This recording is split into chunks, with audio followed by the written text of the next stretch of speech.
guys, welcome to the Instant Classic Wrestling Podcast, the only podcast that is always an instant classic. And you're new! And we want to punch Jim Cornette in the face repeatedly until he bleeds because he's stupid. Hot tag! Hot tag! Hot tag, okay, I got you. I got you, I'm coming in hot. You know, I'm gonna hit that Big E spear. We'll see you on the flippity dippity. Oh yeah.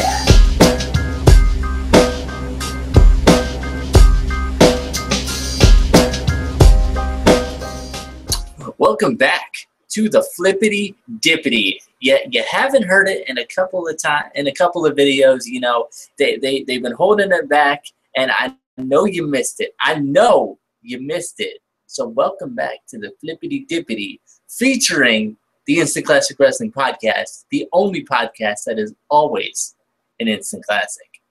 And we are starting a new journey, a new road trip, if you will, down the WrestleMania road thingy. The road to WrestleMania, we're going down it. WrestleMania fast lane.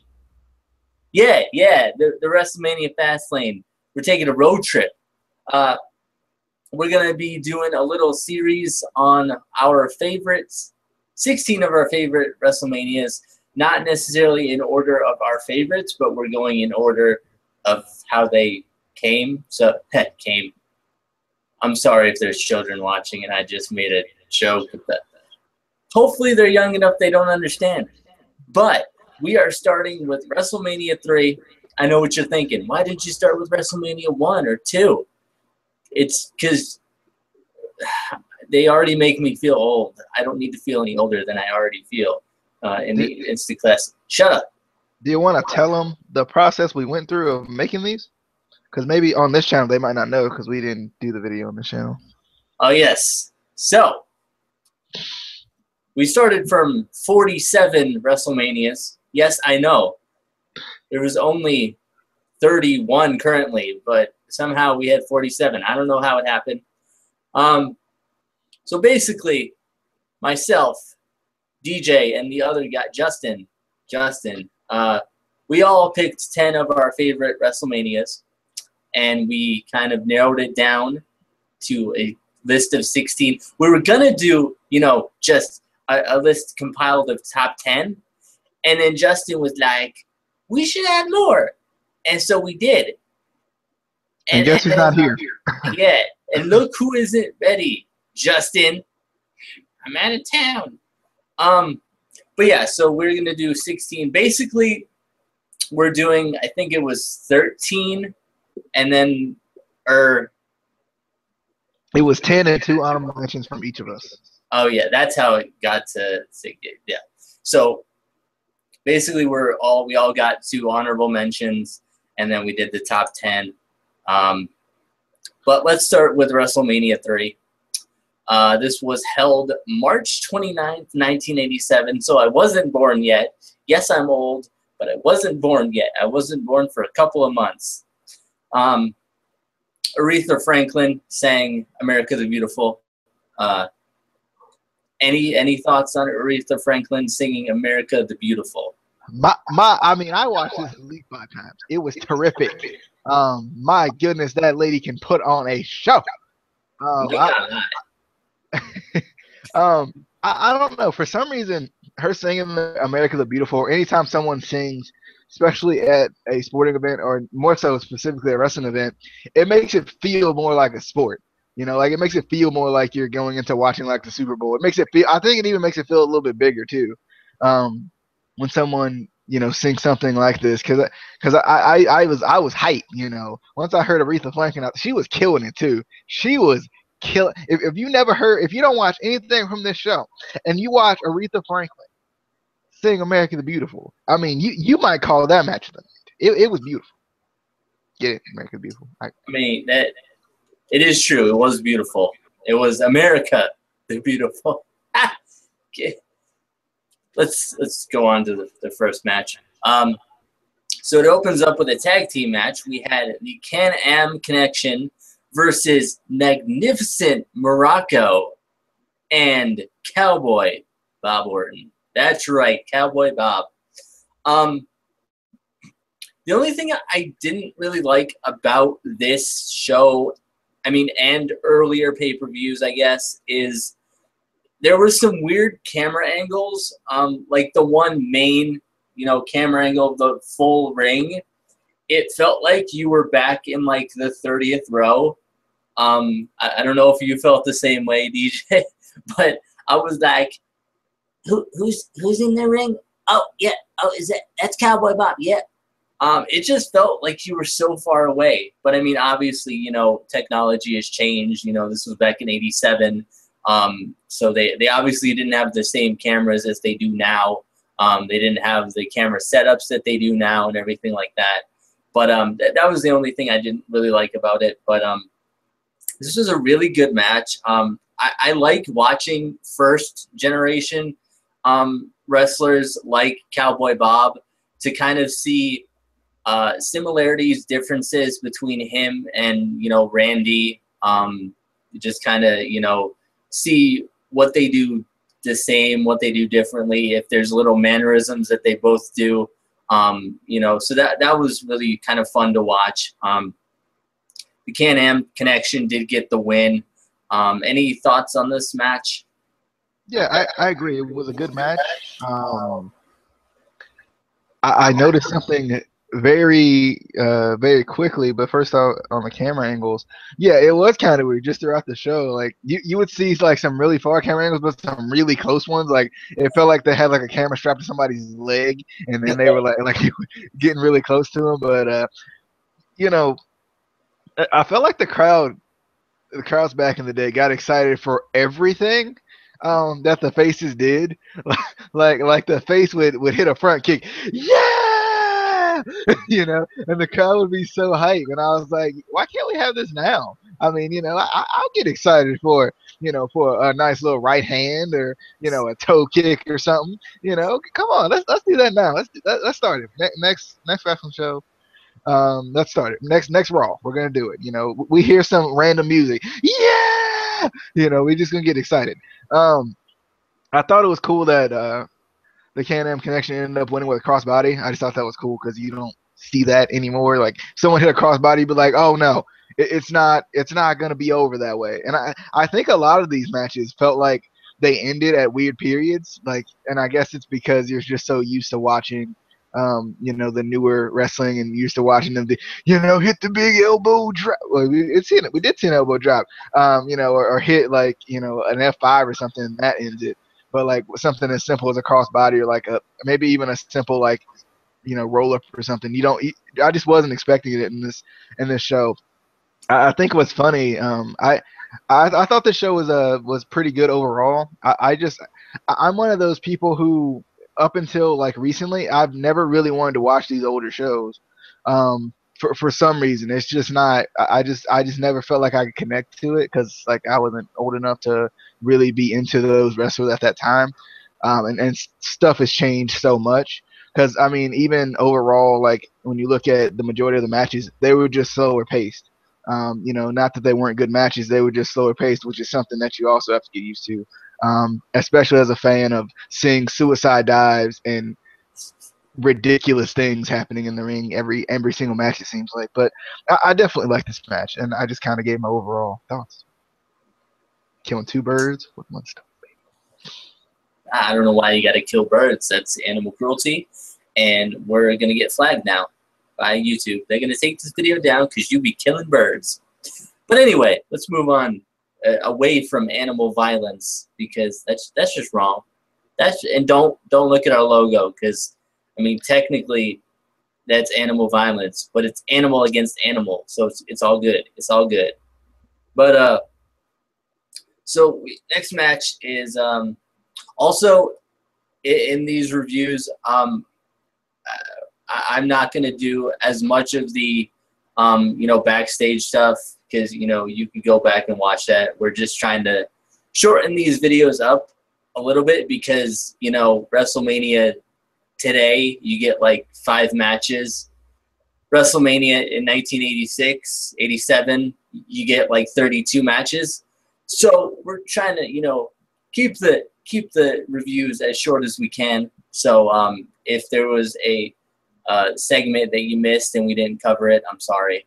But the big ones we are gonna, there's a Piper's Pit coming up in WrestleMania 5. Obviously, we'll talk about. But as for the little after match, before match interviews, I'm not gonna really go over those too much. But our next match was Billy Jack Haynes versus Hercules. I like this match. This was one of the more kind of classic powerhouse matches. Both of these guys are really big, strong guys. And I kind of like these older powerhouse matches because they're big guys, but they're not big guys like, Batista or Triple H. These guys, are just, I don't know, they're not, bodybuilders, but they are big guys, I guess. But Hercules was in control for majority of the match. He gets his full Nelson in, but he can't get his fingers locked, thus allowing Billy Jack to break it. Billy Jack gets a full Nelson of his own, locked in on the outside, thus causing a double count out. After the match, Bobby the Brain Heenan distracts Billy Jack and after the match, and Hercules begins to attack him with his chain. I felt like there was a lot of double countouts and disqualifications and things like that in a couple of the early WrestleMania matches and things like that, which isn't necessarily a bad thing. That could build up heat and stuff for, storylines and things. But I noticed there was a lot of them in these earlier pay-per-views. But then again, rules have changed and everything like that. It was way more traditional back early WrestleMania. Now, it's common to bring out a chair and beat somebody with it. Back in, late 80s, early 90s, that was more, you didn't see that as much, I feel like. But even though it was a chain, yes, I know it was a chain, it wasn't a chair. I was making an analogy, and it wasn't as bad as DJs usually are. So with pistachios and whatnot. But thoughts on this match, and please don't make a pistachio. So the pistachio of this match. No, I like this match. I like the storyline in this match. I thought it was really good. I thought I don't know what it was. It was just something about the storyline. I think it brought me back to the freaking Master Lock Challenge or something. And I was like, yeah, I see what you're doing. I see what y'all did there. But I was like, wait, this match ended in a count out? How am I supposed to know how the feud ends? Come on, guys. Come on. You can't do this to me at WrestleMania. No. But I definitely I like this match. I thought it was good. Yeah, it was one of those power on power matches. And I think it's funny. I said that I wasn't really a huge fan of watching older pay-per-views or older wrestling before. But it's funny that now, like, I'm like one of the last people holding on to the big guys still being in wrestling, and still having matches against one another, which I think is actually pretty funny. But yeah, I enjoyed this match, and I thought it was. I was caught off guard by the blood at the end, or after the match, just because I just wasn't expecting to see it. With this being an older pay-per-view, things being more traditional, like you said, I wasn't really expecting to see blood. I think we saw it on twice in this night, so it was definitely interesting though. I'm kind of curious to see how this feud ended, because I think it had a good story behind it. I was gonna talk about managers. Screw it, I'll talk about managers now because I'll probably forget my point later. Yeah, you talk about managers. I thought it was funny, or it was interesting because there were so many managers throughout the night in this show. But it's not like they were created equal. They were all significant managers. Like they're all really memorable managers. But sometimes you would have Jimmy Hart talk he would talk for pretty much everybody because in the South. But you had him, but then you had other managers who wouldn't necessarily talk for their talent. Like you had Mr. Fuji. You also had Bobby the Brain Heenan, who didn't always talk for his talent. I would have thought it was pretty cool. Because guys like Andre the Giant and stuff like that, who don't, they talked when they needed to talk, but they didn't talk a lot. I just thought it was interesting looking at the manager situation because we talk about managers now. Like the majority of these matches included managers, whereas now we have like one manager. I feel like now it seems like so. Yeah, and also to add to that, I feel like for me, watching older pay-per-views gives me so much more respect for the manager position, which I already loved. I've already have said in multiple videos I love managers.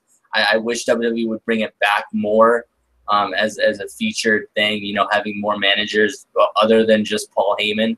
But what really, builds my respect more is, especially for Bobby the Brain Heenan and Jimmy Hart, they in a bunch of these WrestleManias, they would manage multiple guys, so they were working the whole night. It wasn't, okay, this is my one match, so I just manage this one match, and then I have the rest of the night off.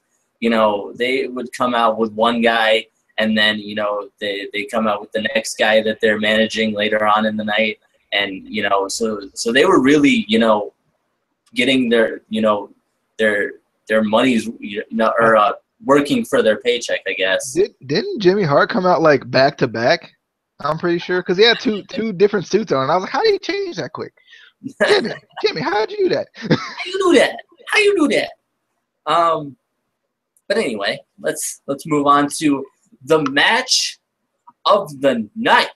6-man tag team match. We got Lil Tokyo, we got Lord Littlebrook, and King Kong Bundy versus Haiti Kid, Little Beaver, and Hillbilly Jim. I mean, just from that, this is match of the night. God. I don't know what it is with WWE and midget wrestling, but it's just, oh my God. This was an entertaining match, but I was really excited just watching King Kong Bundy and Hillbilly Jim in the ring together. They worked really well together. I felt like they had really good chemistry. King Kong Bundy gets DQ'd for attacking Little Beaver. I have nothing else to say about this match. Any thoughts? Yeah, this match was interesting. It had me wondering, what am I watching right now? I was like, is this WrestleMania or did I turn on the Raw real quick or something? Like it was just funny because like I was like, what is with WWE and this weird match? I thought it was funny though. Little Beaver comes in, tries to drive. He was just trying to get all up in King Kong Bundy. He didn't even care. He tried to drop kick him, no effect. King Kong Bundy was like, really? But I mean, Little Beaver was pretty much everywhere in this match. I think he was actually all little people in one, because he was everywhere in this match. I was like, man, how are you doing this? I thought it was funny though, because when Bundy dropped the elbow on Little Beaver and he was about to do it again, the other little people got in and kind of helped him out. I thought that was kind of cool. Sticking up for your peeps. I feel you. I feel you. Good work. Good work, Little Beaver and the other people. I only remember Little Beaver because he was the MVP. He took that elbow from King Kong Bundy, man. I mean, but what about Lord Littlebrook and Little Tokyo? Little Tokyo. My boy, Little Tokyo. I'm just gonna leave that there for you, Little Tokyo. Yeah, my boy, Little Tokyo. Let's move on to King Harley Race, not King Booker King Harley Race versus the Junkyard Dog. I wanted to be into this match, but something about it I just wasn't. I mean, I love Junkyard Dog. I love watching Junkyard Dog matches. And Harley Race is a legend. But there was something about this match I just couldn't get into it. I don't know why. Any thoughts on this match? Could you get into this match more than I could? Yes, I could. I was so excited watching Junkyard Dog out there, man. I was.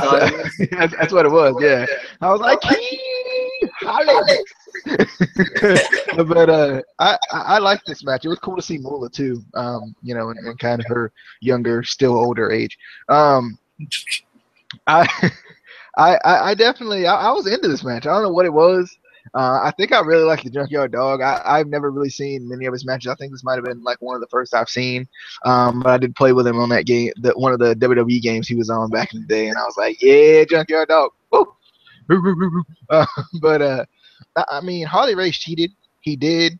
Junkyard Dog got his shoulder up, and Harley Race be, you know, giving the referee gold and stuff, and that ain't right, man. That ain't right. You know, he deserved that chair shot afterwards. He did. Once again, like, this was like the moment I was like, there's a lot more weapon usage in this pay-per-view than I ever would have expected. But I don't know. I kind of liked it. I just thought that this was one of those weird endings too, where I was like, wait, was that supposed to end right there? Like it felt like the streak ending. Like, wait, what? Hold up. But no, I don't think that was supposed to happen. I don't. Wait, hold up. So I don't know. I liked it though. I like King Harley Race. Like, he does remind me of King Booker a lot though, because like the two King of the Rings I actually remember, like, they were really like outlandish about being king. You know, I think Jerry Lawler was the same way, stealing people's music. I think Jerry Lawler was the same way though. Like, he was like very outlandish about being king. Like, I'm the king, and I like that Harley Race wasn't just like the king of the ring, but he was the king of wrestling. I just thought that was cool. Yeah. Going back and watching older WWE pay-per-views reminds me of how many times WWE has reused entrance music for different people. They did it with Jerry Lawler. They did it with Kurt Angle. I mean, you know, come on.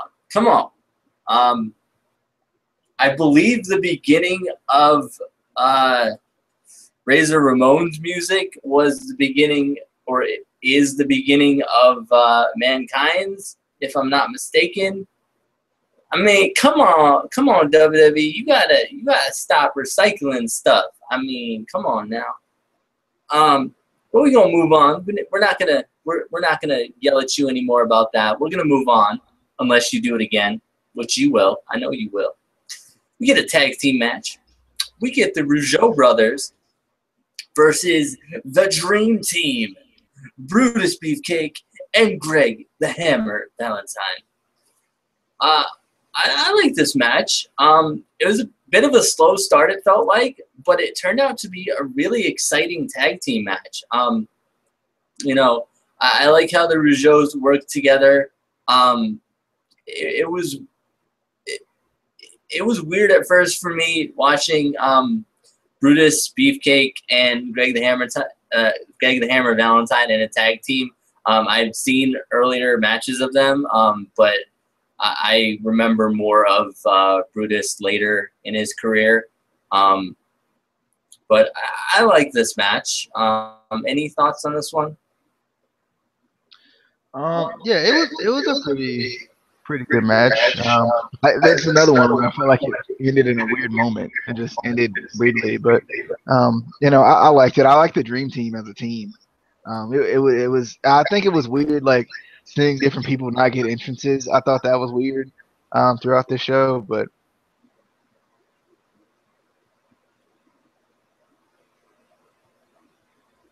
All right. Well, I was done. Oh, it looks like you were still talking for a second, and I couldn't. I thought your sound went out for a second. But anyway, we get the lovely hair versus hair match. we got Adrian Adonis versus Roddy Piper. This was billed as Piper's last match. And I love Piper, so I was excited. Not excited for it to be his last match, but I was excited to see Piper. And like I've said earlier about, Jimmy Hart obviously is the man, and anybody who has Jimmy Hart as their manager, it's going to be a great match because Jimmy Hart's going to get involved somehow, or he's going to get beat up, or something's going to happen. You never have a Jimmy Hart match where nothing happens with Jimmy Hart. It always happens. I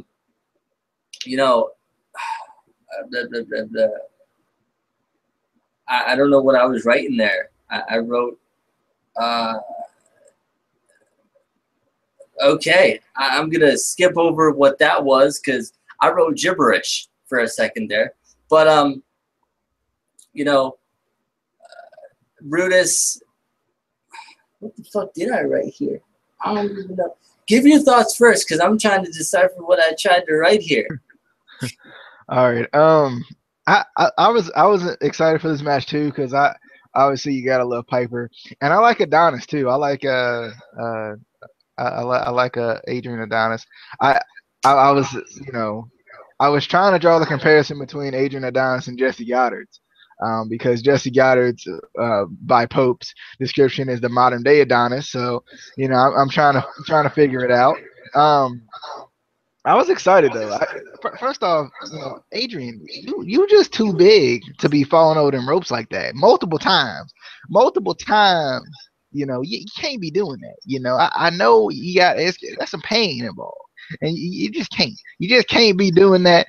I love the sleeper exchange that happened there at the end. I like that a lot. It was cool to see Brutus Beefcake come out there and bring Piper back to life, and the crowd, whoa! The crowd was so hyped, and I was like, yeah, bring it back. And then he locked the sleeper on Adonis, and Adonis got shaved and all that. Got like probably the worst haircut of his life. But I definitely like this match. I thought it was really good. Yeah, I like this match. I love the sleeper holds.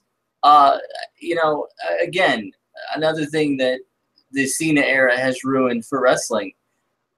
You can actually win with a sleeper hold. It is possible, kids. It is possible. I feel like that's one of those moves that you just never, ever win with ever anymore. Same as like the DDT. I mean, it's slowly coming back with Dean Ambrose, but, I love going back and watching matches where more simple, moves can win matches, like sleeper holds, DDTs, cross bodies apparently can win a match. But, it was fun. High move, Casey. A cross body is a high flying. I mean, it is. It is. You're not wrong. You're not wrong. But let's move on to another 6-man tag. We got the Hart Foundation and Danny Davis versus the British Bulldogs and Tito Santana. I don't think it is possible to go wrong with the Hart Foundation and the British Bulldogs in the same match. It's classic. It is classic.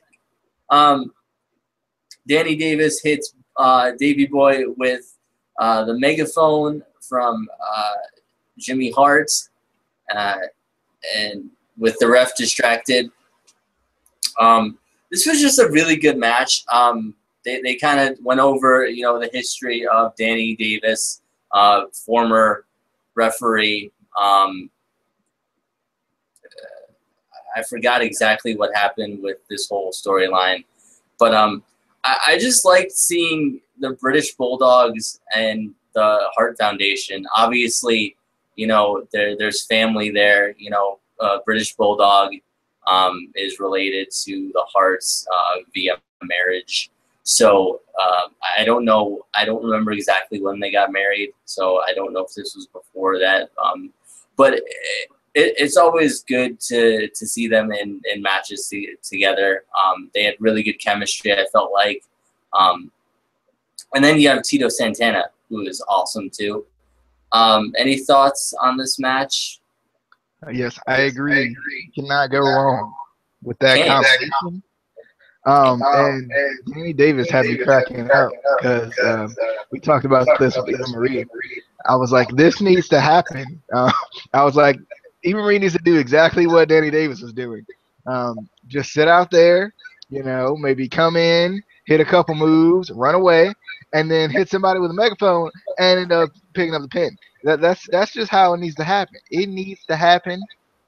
They can copy this one. They can do it. But I thought it was great to, get some heel heat on Danny Davis, making him get the win and kind of just escape out and whatnot. And I just feel like that would be a good route for Eva Marie too, because everybody's like, oh, she sucks. Well, let her do less, and then people will really say she sucks. So it'll work out. We don't have to think. We know. We know she sucks. Come on now. But anyway, we got Butch Reed versus Coco Beware. Love Coco Beware. I did feel like this could have been a bit of a better match. I did notice, I don't know if you noticed this, there's a couple times in this match where you could clearly see Butch calling spots in this match. It kind of reminded me of John Cena. You could clearly just see him, okay, we're going to go for that. You can see it. Come on now. But then again, this is WrestleMania 3, so, things have changed. John Cena maybe needs to go back to earlier WrestleManias where this would be okay, But Butch wins with a handful of tights. He doesn't care. He'll grab the tights. He'll grab them. Thoughts on the match? Thoughts on, calling spots in matches and being caught by fans? I didn't notice it. I notice more of I don't notice the out loud calling spots thing for some reason. I don't know if I just don't look deep for it, but I do tend to notice when someone whispers in someone's ear to do a spot. I notice that all the time now. For some reason, I saw it in a video one time that's how they do it, and now I see it all the time. I every time I watch a match, I probably see it. I see it especially with guys like Kurt Angle, who call their spots during the matches. But this match was okay. I didn't love it, but it was just okay to me. There wasn't really anything sticking out. Yeah. So next we get one of the best matches ever in life, the Intercontinental Heavyweight Championship match. Macho Man Randy Savage versus Ricky the Dragon Steamboat. Like I said, arguably the greatest Intercontinental Championship match in WWE history. It kind of competes with Shawn Michaels versus Razor Ramon. I feel like those are two of the best Intercontinental Championship matches.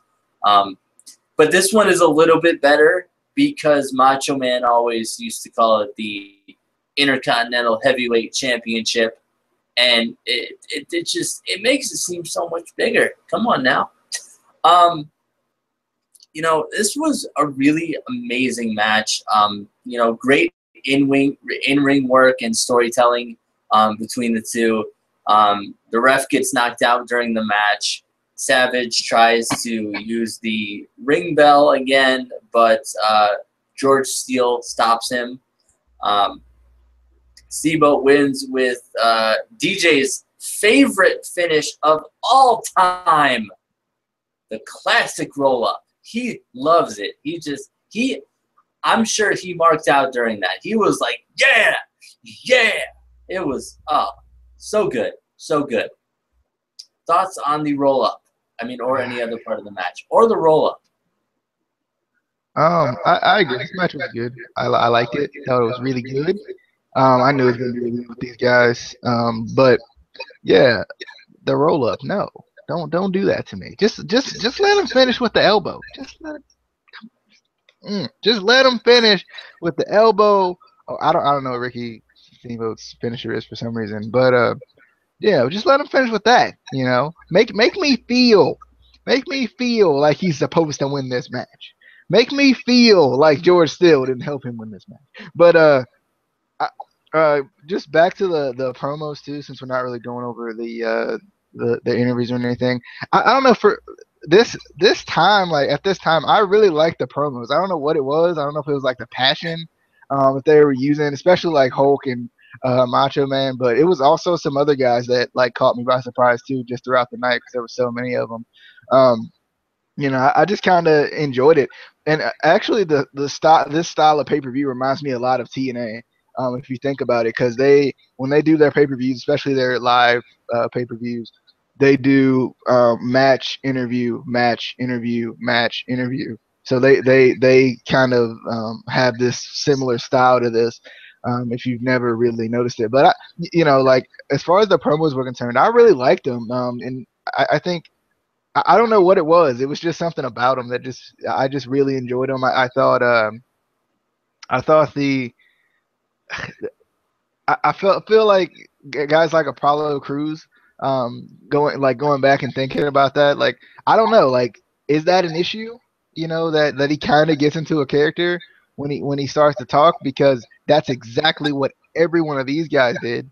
But obviously these guys were more like character based and more gimmicky, I guess you could say. You know, obviously Hulk Hogan doesn't. Well, he probably doesn't walk around. You know, you got the 9-inch python, or I don't know how many inches it was. He would say, but you know what I mean. Like obviously he doesn't walk up to somebody and be like, "Do you see the pythons, brother?" You know. Obviously, you know. I'm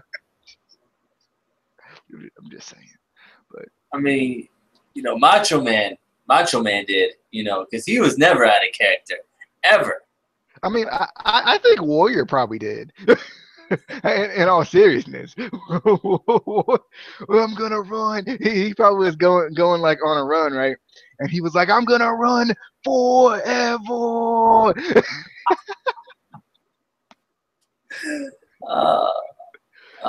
But anyway, speaking of good promo guys, wrestlers, whatever, and unfortunately, this guy did not get a promo tonight or this night, which kind of upset me a little bit, just a little bit. We got Jake the Snake Roberts versus Honky Tonk Man. This was a really good match. I felt like it was a little bit underwhelming just following the Intercontinental title match. Unfortunately, you know, you get that sometimes when you have a really good match. And then, you know, the match following it kind of suffers a little bit just for being in that position on the card. You know, it's not necessarily a bad match, but, you know, just following a really good match is kind of sometimes hard. But I really like this match. I'm getting more into watching Honky Tonk Man matches. You know, I'm kind of being more entertained by him the more I watch. And Jake the Snake was always classic, you know, especially, like I said, his promos were always – he was one of those guys that he wasn't really over the top, but the way he spoke, you kind of, like, you couldn't help but, like, get kind of entranced by what he was saying. But any thoughts on this match? Yeah, I definitely like this match. I thought it was pretty good. I love, you know, Jake the Snake and the use of the snake. You know, and how the snake has a name. You know, love it. I was surprised about the I don't know, something about the Honky Tonk Man. I can't always get behind. I don't know if it's a character or what it is, but like, I mean, I like the character, but it's just sometimes like I just can't get behind him. But yeah, I thought this was a pretty good match. I definitely liked it. I do think it was kind of underwhelming because it was behind the kind of match of the night, but you know. Yeah. So, another tag team match. You know, Justin would say this was way too tag team heavy because he hates tag teams. He's a hater. We get the Killer Bees. You know, those Killer Bees, man, they're vicious. Versus the Iron Sheik and Nikolai Volkov. I loved Sheik and Nikolai Volkov. I felt like they were just a great heel tag team. One of the more iconic heel tag teams to me. You know, Sheik and Volkov end up getting the DQ win in this match.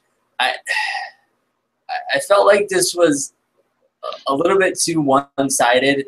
You know, the Killer Bees aren't one of those teams that really went down in WWE history as, you know, I mean, because clearly when you say the Killer Bees, I mean, you know, you automatically picture these guys.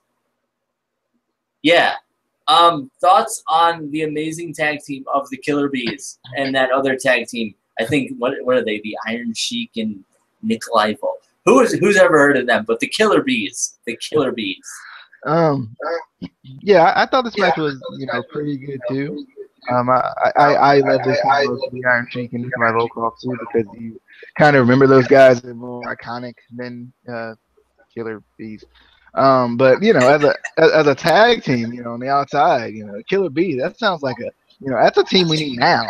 You know, we need a Killer Bees return, maybe. You know, Heath Slater probably would be in it because you know, but yeah, I like this match. I thought Nikolai Volkov and the Iron Sheik were kind of a perfect team for the time. They remind me of kind of one of those foreign teams, but you know, obviously they're not necessarily from the same region.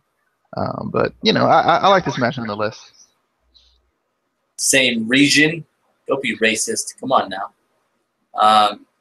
The Killer Bees are obviously from Africa. You know, African Killer Bees. Get it?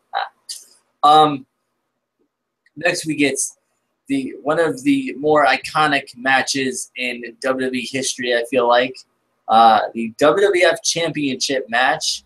The Irresistible Force versus the Immovable Object. We got Andre the Giant versus Hulk Hogan. I feel like, and many of other reviewers have said this, in-ring wrestling-wise, this wasn't anything really spectacular, I don't feel like. It was just the build-up and, you know, was great. You know, these were two of the biggest stars at that point. I mean, even in history now, you know, going at it at WrestleMania. I mean, if you think about it going back now, even the slam by Hogan isn't really that impressive just compared to, you know, I mean, I hate that I'm talking this guy up, but John Cena has even slammed Big Show. But I mean, it was just not so even slam. He's AA the man. F you the man, if you want to say it that way. Yeah, He's the greatest of all time. It's a fact. It's a fact just by your statement there. Greatest. Thoughts on this match? I can't believe I just had to say that. Yeah.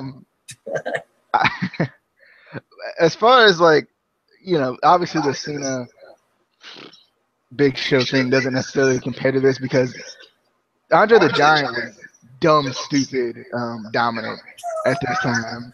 I didn't mean to call him dumb and stupid. No, I mean like he was like ridiculously dominant this time. I think he was on a 5-year winning streak, 5-year undefeated streak at this time, which we'd never seen ever before. So like the comparison can be there as far as size is concerned, but as far as like the moment and whatnot, not necessarily. I loved watching the iconic stare down. Hogan's had a nice little bit of these. He had the one with the Rock too at WrestleMania, which was kind of cool too. You get that iconic stare down they show in the little video packages and whatnot, and obviously the slam, and he took the giant down even before the slam. So I like this match just because it brings back all the memories from the video packages that I've seen over the course of the years. Not that I actually got to watch this live or anything, but I'm wondering because I know you're kind of, this is kind of more your area than it is mine. Did managers sometimes call spots during matches, especially for guys like Andre? Because like Andre obviously wasn't the greatest English speaker in the world, but I feel like were managers like there to kind of call spots too, or no? I don't know. Because obviously like he had Bobby the Brain Heenan, and two, you can even go back to like the Great Khali too, had Ranjin Singh or whatever when he first came out. Yeah, I don't know about managers. I know even referees, help call spots and things like that. I don't know about managers as much. I'll have to look into that. But yeah, I know referees are definitely they do a lot more than they seem like they do. But yeah, you caught me off guard there. I don't know. I don't know everything, guys. I don't know everything. I know a lot, but I don't know everything. It's close to everything, but it's not quite there. But anyway, yeah. Obviously, we got to see a bunch of the iconic moments that you kind of see in WWE's, video packages, things like that. Even opening to like Raw or not necessarily Raw, but the that new Then Now Forever thing. We see different clips from WrestleManias. But to actually go and see these matches, the iconic stare down from Andre and Hulk. Later on we'll see some more iconic stare downs featuring Hulk Hogan and others.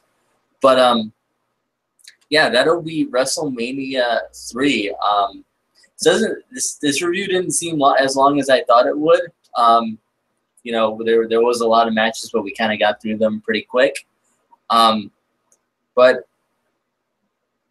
all in all, what's your thoughts on WrestleMania 3? I know you and Justin, are younger, so you don't like going back in the day as much as I do, because being old and everything.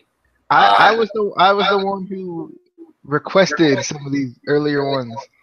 That's why I was like, I want another honorable mention. Okay, true.